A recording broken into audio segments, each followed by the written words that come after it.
They finally did it. They finally put the engine inside a Cayman that the Cayman platform deserved. We have 500 brake horsepower, a figure that I quoted about a year ago, and everyone was like, there's no way Porsche are going to put 500 brake horsepower in a Cayman. But that's exactly what they've done in this GT4 RS. We love our engine in the right place. This car is absolutely fantastic. We've got the proper GT3 motorsport engine in a Cayman. Obviously, this time round, they could fit the engine from the 992 into the Cayman. We know that was not possible in the previous generations with the 991s, where basically the GT3 engine was too big to fit into the Cayman chassis. So obviously, they planned this a while ago, and just look at the car. As a 981 GT4 owner, I don't actually feel like I'm missing out on that much. I love the car. I don't really lust for the car, and I'll kind of go over that in a bit more detail in this video. So stick around if you want to kind of know my thoughts and if you want to enjoy life and cars to the max. If you don't know about this channel, it's a Cayman focused channel. We got a stack of videos here,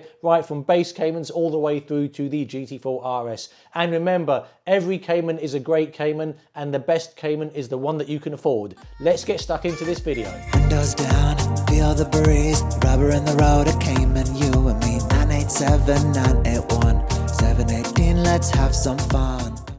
So this is the first time that we've been able to go to the Porsche configurator and basically get 3 different models of Cayman, all with a minimum of 400 brake horsepower. At the top, we've got the 4.0 GTS, below that the 718 GT4, and then below that the GT4 RS. And what you can kind of like just pull from this picture here is that I think there's quite a lot of styling touches you get from the 4.0 GTS to the GT4, whereas I think from the GT4 to the RS, it's not that big a leap in my opinion. Sure, you know, it looks great, but I think the big jump for me is the GTS to the GT4. And as a road car, I'm not entirely convinced I want it to be that shouty for road usage only. We know RS products generally have pretty stiff suspension. I've never driven an RS myself. I know other people that have. And just driving around some of the UK roads, it can be a bit too harsh. So I think, you know, we've got to bear in mind, what are you going to be using your car for? If you're going to be using it mainly on road with a little bit on track, I think the GT4 ticks all them boxes. I think the minute you go RS, it probably could be a little bit too harsh for UK roads anyway.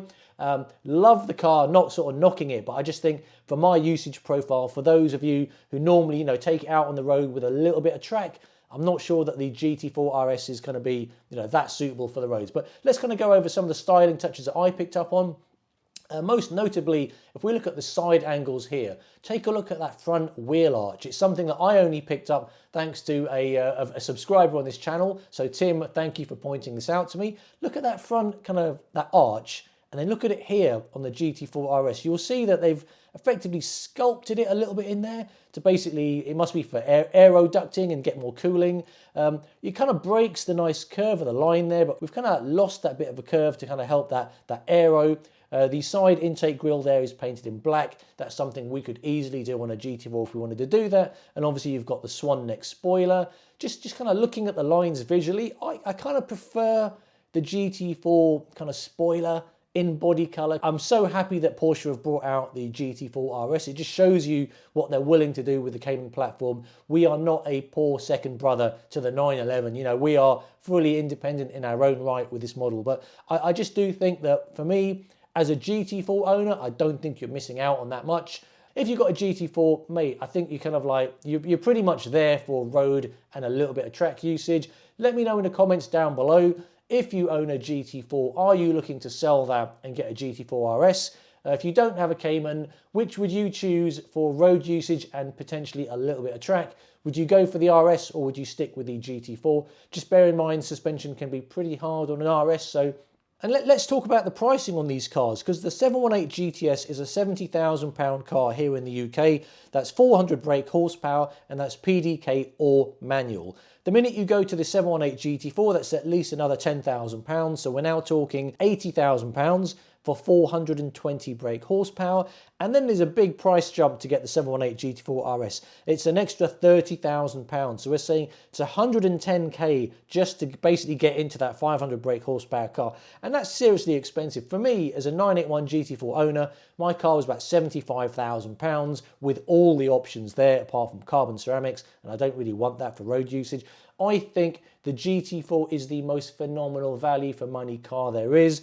And actually the GT4 RS launch has just made me realise how much bang for buck you get in the GT4, and it's just a phenomenal car for what you're paying. I mean, for me, it was a real stretch just to get the money to get my 981 GT4.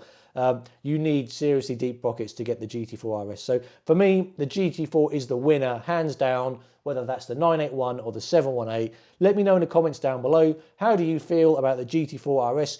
Would you pay that additional money for this car? And if someone's going to be using it for road usage only, you know, what are your thoughts on that? Enjoying life and cars to the max? Let us know what you think down in the comments as below. And from what I recall, maybe a few lucky owners are going to be taking delivery shortly. If you're lucky to get one in the UK and you want to feature the car on the channel, definitely reach out to me, maxrevscars@gmail.com, and enjoying life and cars to the max. I wish you happy holidays, guys. See ya.